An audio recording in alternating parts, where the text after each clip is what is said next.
Ich bin Micky Krause und ich bin heute in der Stadtklinik in Bielefeld, im Stadtpalais Bielefeld und werde hier ganz gepflegt die Hütte abreißen. Habe schon einige Weiber gesehen, die ich mir natürlich schön saufen werde. Es wird eine verdammt lange Nacht mit mir und jetzt wollen wir erstmal die Bude rocken. Micky Krause live in Bielefeld.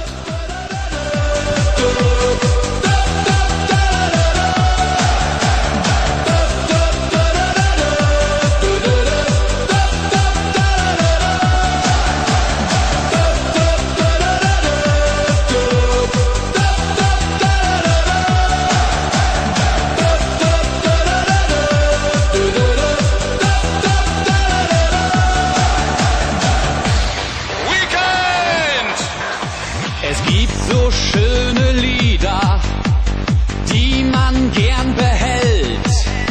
Nur welches ist das Schönste? Das Schönste auf der Welt? Die Antwort ist so einfach und sie macht mich froh. Ich sing es nämlich selber und dieses Lied klingt so.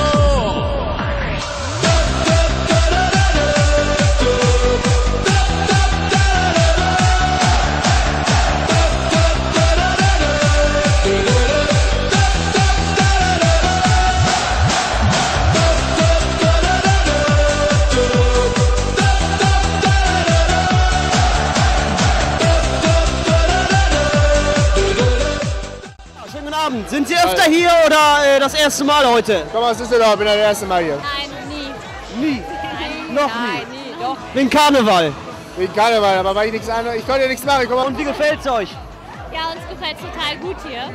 Ich bin in Ostwestfalen, war die einzige Party heute Abend. Total lockere Atmosphäre, ist total schön. Aber es ist schön hier. Entschuldigung. Ja, Es ist echt super. Schön hier. Ja, und Micky Krause gefällt aber.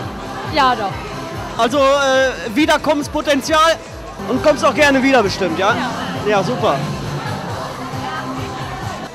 Nee, ich fahre nach Düsseldorf. Tut mir Okay. leid, ich komme aus Düsseldorf, bin Rheinländer. Aber Bielefeld ist echt schön.